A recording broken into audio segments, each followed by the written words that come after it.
बेटा, गाड़ी फिसल गई थी। मैं तो संभल गया, लेकिन तेरी माँ को गहरी चोट आई है। डॉक्टर कह रहे हैं ऑपरेशन तुरंत करना होगा। कुछ पैसों की जरूरत है। 70 साल के हरिनाथ शर्मा ने कांपती आवाज में फोन पर कहा। दूसरी तरफ से जवाब आया, पापा अभी मीटिंग में हूँ, कंपनी का बड़ा प्रोजेक्ट चल रहा है, अभी आना मुमकिन नहीं है, आप मैनेज कर लीजिए, बाद में देखेंगे।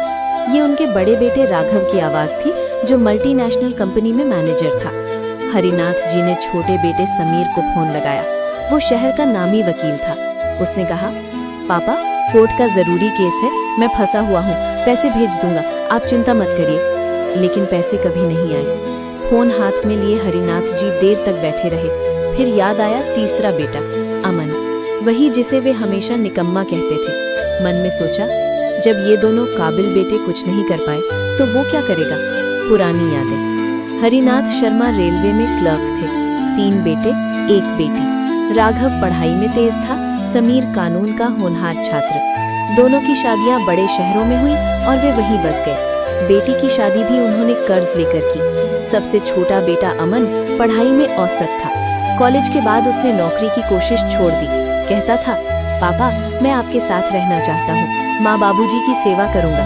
पर हरिनाथ जी को ये बात पसंद नहीं थी। उन्हें लगता था ये आलस है, भावुकता नहीं। एक दिन गुस्से में उन्होंने कह दिया, तू कुछ नहीं बनेगा, एकदम निकम्मा है। यही नाम अमन के साथ चिपक गया। रिटायरमेंट के बाद हरिनाथ जी ने संपत्ति बांट दी। अमन को गांव की पुरानी जमीन मिली और उसे वहीं भेज दिया गया। अमन चुपचाप चला गया। अस्पताल का दृश्य। हरिनाथ जी अपनी पत्नी शारदा के पास बैठे थे कि अचानक किसी ने कंधे पर हाथ रखा। बाबूजी, पीछे मुड़कर देखा, अमन खड़ा था। हरिनाथ जी ने आंखें फेर ली। अमन उनके पैरों में बैठ गया। मुझे पता चल गया था, गांव में खबर जल्दी फैल जाती है। आपने फोन नहीं किया, लेकिन मैं बेटा हूँ, आना तो था। हरिनाथ जी कुछ बोले नहीं। अमन ने बिना पूछे सब संभाल लिया। अच्छे अस्पताल में भर्ती, ऑपरेशन, दवाइयाँ, खून, खुद का खून। 3 दिन बाद वो अचानक गायब हो गया। हरिनाथ जी फिर निराश हुए। देखा, निकम्मा तो निकम्मा ही रहा। लेकिन चौथे दिन वो वापस आ गया, हाथ में फल और दवाइयाँ।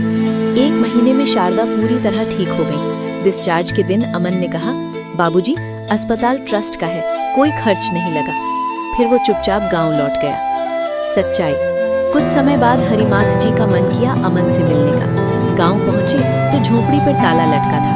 पास के किसान से पूछा तो उसने कहा, अमन, उसने अपनी सारी जमीन बेच दी माँ के इलाज के लिए। अब वो शहर में मजदूरी करता है। झोपड़ी में घुसे तो मेज पर एक फाइल पड़ी थी। उसमें अस्पताल का 7,80,000 रुपए का बिल था, पूरा भुगतान किया हुआ। हरिनाथ जी की आंखें भर आईं। उन्होंने कांपती आवाज में कहा, शारदा, हमने गलत बेटे को निकम्मा कहा। वे फूट फूट कर रो पड़े। अमन, मेरे बेटे, एक बार लौट आ, अब तुझे कहीं नहीं जाने दूंगा। शारदा जी की भी आंखों से आंसू बहते रहे। कभी कभी जो सबसे बेकार समझा जाता है, वही सबसे कीमती निकलता है। अगर ये कहानी पढ़कर आपकी आंखें नम हुई, तो समझिए